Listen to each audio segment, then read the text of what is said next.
जय माता दी मित्रों, हमारे YouTube चैनल में आपका हार्दिक स्वागत है। आज मैं आपको बताऊंगा कि किस प्रकार से जो ये तांत्रिक लोग होते हैं, जो ये बुरी प्रवृत्ति के लोग होते हैं, बुरी सोच वाले लोग होते हैं, कैसे आपका जीवन बर्बाद करते हैं। इनकी पूरी प्रक्रिया क्या होती है, इनका पूरा प्रोसेस क्या होता है, आज मैं वो आपको बताता हूँ कि किस प्रकार से ये कौन सी शक्ति को सिद्ध करते हैं और कौन सी शक्तियों को आपके ऊपर छोड़ते हैं आपका नुकसान करने के लिए। सबसे पहली चीज़ मैं आपको ये बता दूं कि ऐसे लोगों के पास में कोई भी बड़ी सिद्धि नहीं होती है, कोई भी बड़ी शक्ति नहीं होती है। ये क्या करते हैं कि ये किसी ऐसे अच्छे अवसर का वेट करते हैं, जैसे कि होली का समय हो गया, दिवाली का समय हो गया, या फिर अमावस्या का समय हो गया, या फिर कोई कोई ऐसी परिस्थिति का ये इंतज़ार करते रहते हैं जिस समय पर किसी जवान व्यक्ति की मृत्यु हुई हो और ये उसकी आत्मा को अपने वश में करने के लिए तत्पर रहते हैं, तैयार बैठे रहते हैं। नहीं तो फिर ये दिवाली की रात में जा कर के, होली की रात में जा कर के शमशान में जाते हैं, वहाँ पर जा कर के ये साधना करते हैं और साधना करके किसी भी भूत प्रेत, डाकिनी शाकिनी को ये लोग सिद्ध कर लेते हैं। किसी जिन्न को, खबीस को, बेताल को, या इस तरह की चीज़ों को ये लोग सिद्ध करते हैं। ठीक है, क्योंकि ये सारी चीज़ें एक दिन में सिद्ध होने वाली होती हैं। ज़्यादा से ज़्यादा 11 दिन या 21 दिन में ये चीज़ें सिद्ध हो जाती हैं, अगर आप अच्छे मुहूर्त पे, अच्छे नक्षत्र में इनकी साधनाएं करोगे, रात्रि काल में करोगे, जैसे कि अमावस्या की रात्रि हो गई, या होली की रात्रि हो गई, ग्रहण का समय हो गया, दीपावली का समय हो गया।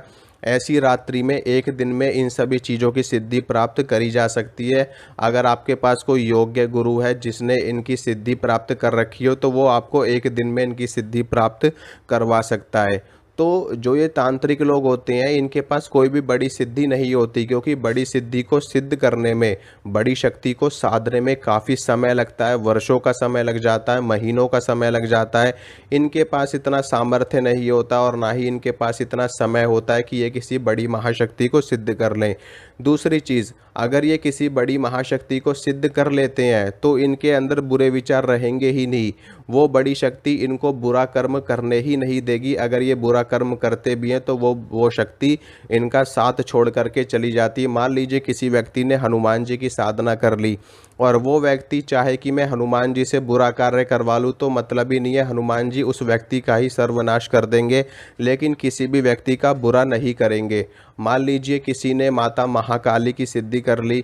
माता महाकाली जो कि सर्वज्ञ है, सर्वगुण संपन्न है और माँ दुर्गा का ही एक स्वरूप है। माँ दुर्गा के 3 स्वरूप हैं, माता महाकाली, माता महालक्ष्मी, माता महासरस्वती। तो जो बड़ी शक्तियाँ होती हैं वो कभी भी बुरा कार्य नहीं करती। अक्सर देखने में ये आता है कि कई बार लोगों के ऊपर काली की चौकी छोड़ दी जाती है। वास्तव में वो काली नहीं होती जो लोग समझते हैं। ठीक है, वो कोई कोई भूत प्रेत, इन श्रेणी की कोई शक्ति होती है जिसको काली का रूप बना करके भेजा जाता है। इसीलिए वो जा करके अपने आप को घोषित कर देते हैं कि हम काली हैं, हम शीतला हैं, हम फलाने देवता हैं, हम फलाने देवता हैं। वास्तव में ऐसा नहीं होता है, क्योंकि जितनी भी बड़ी शक्ति है, कोई भी बड़ी शक्ति, मैं ये बात 100% कह सकता हूँ, पूरी गारंटी के साथ कह सकता हूँ कि कोई भी बड़ी शक्ति, कोई भी महाविद्या, कोई भी उच्च कोटि की शक्ति कभी भी किसी का बुरा करती ही नहीं है। ऐसा हो ही नहीं सकता कि कोई साधक उनको सिद्ध कर ले और वो उनसे बुरा कार्य करवा ले।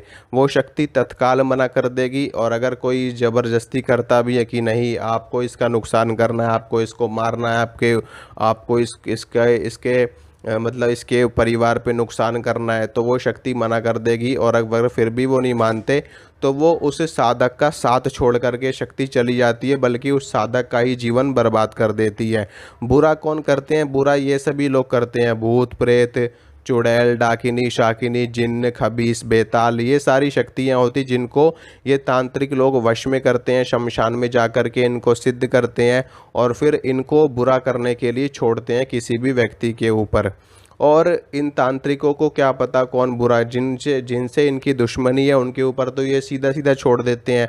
नहीं तो ज़्यादातर यही देखा गया है कि जो आपसे जलने वाले लोग हैं, आपसे चिढ़ने वाले लोग हैं, आपसे ईर्ष्या करने वाले लोग हैं, वही लोग इनके पास जा कर के आपके ऊपर तंत्र क्रिया करवाते हैं। ज़्यादातर देखने में यही आता है कि आपके रिश्तेदार हो सकते हैं, उसमें आपके जान पहचान वाले हो सकते हैं, आस पड़ोस वाले हो सकते हैं या कोई भी हो सकता है जो आपसे ईर्ष्या करता हो, जो आपसे जलन करता हो, जो आपका नुकसान करना चाहता हो, या फिर जिसके ऊपर पहले से तंत्र हुआ हो और वो अपने तंत्र को निकलवा करके आपके ऊपर डलवाना चाहता हो।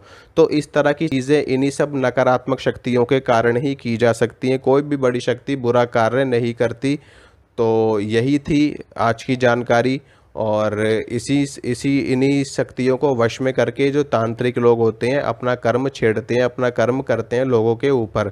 और ये किस लोगों के ऊपर कई कई सारी शक्तियां छोड़ देते हैं, क्योंकि इनके पास कमी नहीं होती भूत प्रेतों की। इनके पास हजारों की संख्या में भूत प्रेत होते हैं। ये हम जाते हैं शमशान में, शमशानों में लाखों करोड़ों भूत प्रेत वास करते हैं। कई सारे भूत प्रेतों को ये एक साथ बांध लेते हैं, कई सारे भूत प्रेतों को भोग दे करके एक साथ बुला लेते हैं, उनसे कार्य करवाते हैं, उनको तरह तरह की जगह छोड़ देते हैं, कहीं कहीं कई कई तरह के लोगों के ऊपर छोड़ देते हैं और उनसे ही बुरा कार्य ये लोग करवाते हैं। तो आशा करता हूँ मित्रों जो जानकारी मैंने आपको दी है अच्छी लगी होगी, पसंद आई होगी। तो वीडियो को लाइक कीजिए, वीडियो को शेयर कीजिए, चैनल को सब्सक्राइब कीजिए। मिलूँगा आपसे अगली वीडियो में। जय माता दी।